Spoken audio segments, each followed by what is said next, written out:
Well, good morning. I'm actually on schedule. It's about 8:30, 8:45 right now. I thought that I'd, before I make my scrap run, I'd just show you guys the car in daylight hours so that you can get a better idea of what's going on with it. So, there you go. The ass end of a car. If you've ever seen anybody do this before, let me know, because I'm pretty sure I'm the first.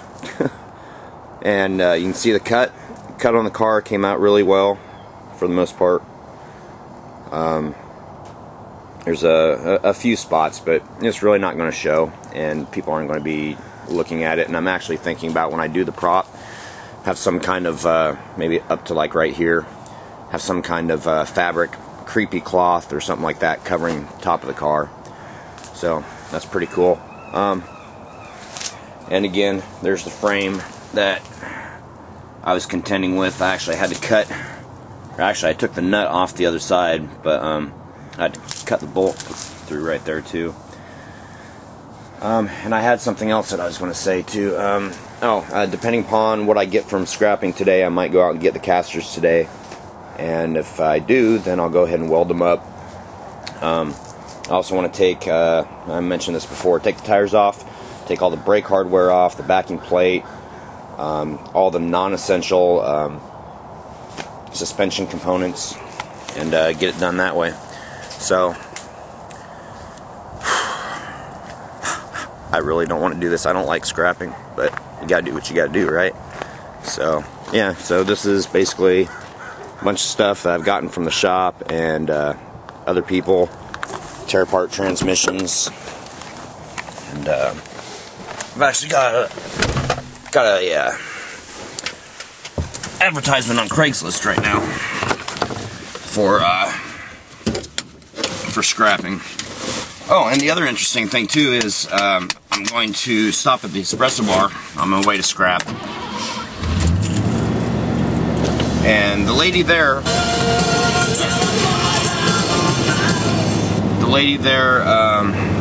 I've talked to before about possibly for next year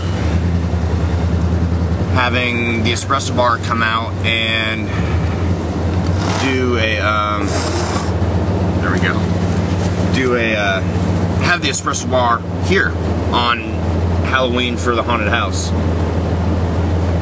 And she doesn't know if she'll be able to do it. She needs to go and find some, she'd like to find another machine to do it with. So anyway, off to scrap. I'm going to stop by the espresso bar, and I'll pick you guys up in a bit. Alright, so here we are. We're pulling up to the scrap yard. It's in downtown Tacoma. And I don't know why I'm showing it. It's just one of the things I do, and hopefully they won't question the half a car I got cut up in the back. And it looks like we're going to be getting in right away. Oh, and the guy's there again, so this is good. So I'll catch you guys in a sec. Wow. They're starting to ask all sorts of questions now. It was, is the battery drained in the, is the engine drained in the lawnmower? Is the battery out of it? The car parts, do you have a VIN number for the car parts? When I first started coming here, it really wasn't a huge deal about things, and I guess people are just scrapping things that they shouldn't, and I don't know, all the regulations are starting to get a lot beefier.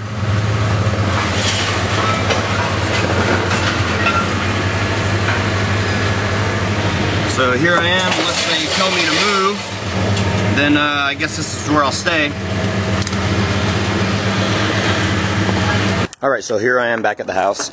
Today's actually going to be like, or this run right here is what I'm considering the epic scrap run, just because I've got clean sheet aluminum, I've got motors, wire, a bunch of clean cast aluminum, and you guys might be wondering, what does this have to do with Halloween? Oh, radiators too. So they're going to love me down there. What does it have to do with Halloween? Well, this helps pay for stuff, and Halloween's expensive. There you go. That's a nice quick point. Halloween. What does it mean to me? Why am I into it as much as I am? Well, back when I was a kid, and I can't remember what year it was, my parents, especially my dad, was always into Halloween. And each year they'd turn the lights down for the trick-or-treaters, play spooky music in the background, and it's actually a Disney sound effect LP, vinyl. So maybe that's dating myself, I don't know. But so yeah, they would do that every year. We'd carve pumpkins, you know, do the normal Halloween trick-or-treat thing. There's one year that my dad went like above and beyond. He made a robot costume for me. He took a cardboard box, painted it silver, and he used dryer vent tubing for the arms and the legs. Also painted that silver. I had a little like a plastic kid construction hat that he took and put aluminum foil on, and he actually cut out the front of the box, the front of the costume, like a little rectangle, put red cellophane in it, got a small battery pack and some light bulbs, and there were 4 lights in this also, so my costume lit up. And for my dad to spend that much time and everything, you know, that was just like, that was great. I mean, you know, it was kind of in my blood at the time. Plus, I've always had interest in the paranormal, ghosts, spooks. Love the movie Ghostbusters 1 more than 2. So there's a little history on that. But one year, and kids, you should never try this at home. One year, I was trick-or-treating with, I believe it was my dad and my best friend's dad. So me and my best friend were there. And they were out by the street, and we actually had to go around this little corner to go into this lady's house. Well, okay, I just gave it away, didn't I? She invited us in, and I'm thinking, okay, well, my dad's out there, and I'm with a friend, so... Okay, well, anyway, we just go in the foyer of the house, just right inside the door, and the lights go out, and then I believe she had a strobe light, but I remember this bat fell down right in front of our faces. It scared the crap out of us, and I was like, that was really cool, and I've remembered that till this day. You know, that's a part of my childhood, a part of my history that I remember and I love. So the way, you know, my basic thought process is the haunted house, it creates memories for the kids, it creates memories for the actors, the people in the neighborhood. For the most part, I haven't heard any negative input from any of the neighbors, which is always a big consideration. I mean, obviously you don't want to piss off your neighbors or anything, but you know, it's a great event. And the last 2 years, you know, it's always been free. The haunted house has always been free.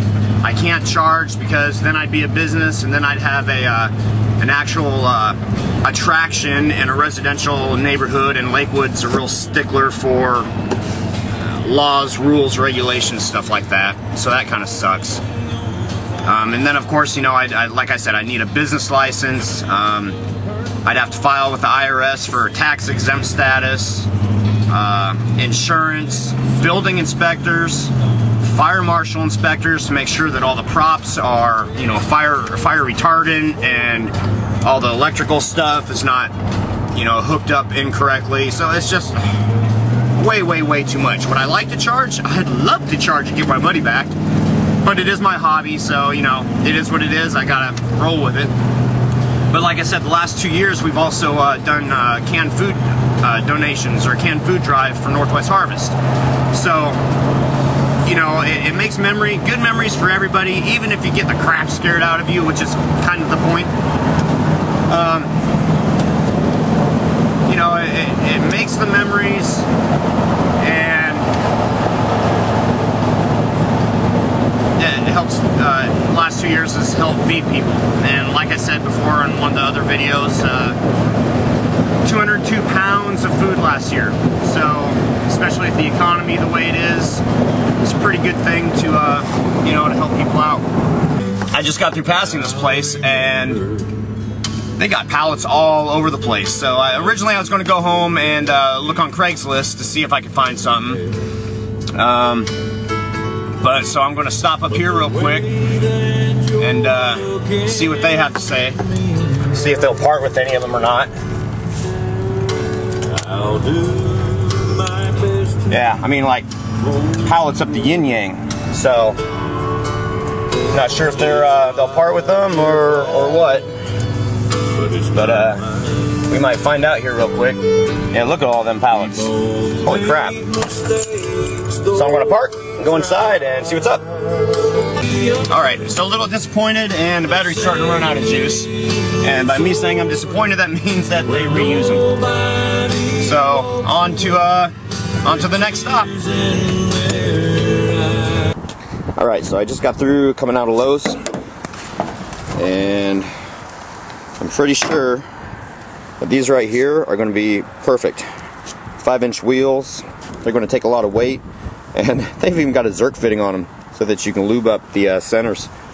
And the center right here too. So those should be really good. Now that I have these, I got something to do for the rest of the day, so hopefully I can get them mounted up and see where we're at.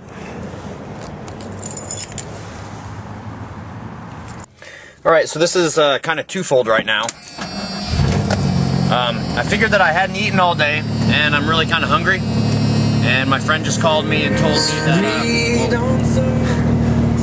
me that he's having a barbecue. So I'm jumping in the other truck, the one that's louder, and that's why this is also a test to see if it's too loud, so if you guys can hear me or not. Anyway, gonna go to barbecue, and then I just showed you the 2 wheels that I got from Lowe's. Gonna put those on tonight, and it's gonna be awesome. And my battery's going almost dead, so I'm not sure if I'm going to be able to get some video of Sean. Sean was actually in the haunt behind the false wall 2 years ago, and I think he helped out on the first one too, just a little bit. So if the battery lasts, I'll give a little video of him too, and his perspective on things. So anyway, again, catch you in a bit. This is just going to be all splicey, isn't it? Anyway, later.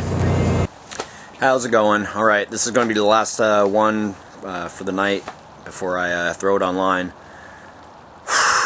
Wow, what a day. That barbecue lasted a lot longer than I expected. So it's still 6:30 right now, which isn't really too late, but with all daylight savings time and everything, yeah, it's totally pitch black outside. Kind of creepy. Ooh.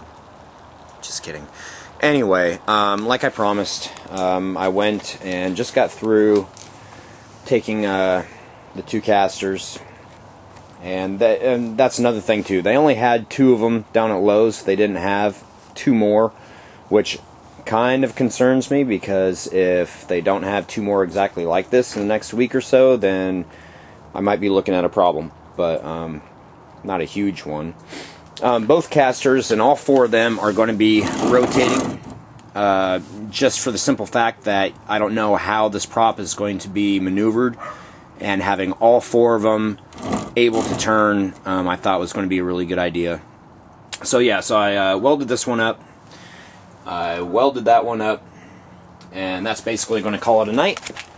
I'm going to throw this back online, and we'll see you guys tomorrow, see how much I can do. Tomorrow's my Monday, so I work all day, so not sure if I'm going to get anything done or not. But I'll keep you guys updated. I still feel like I should say something to sign off, something better than later or whatever. Anyway, oh, catch you later, that's what I always say. So I'm not chasing you, so I don't see how I could be catching you later. Anyway, long day, productive day. I'll catch you later.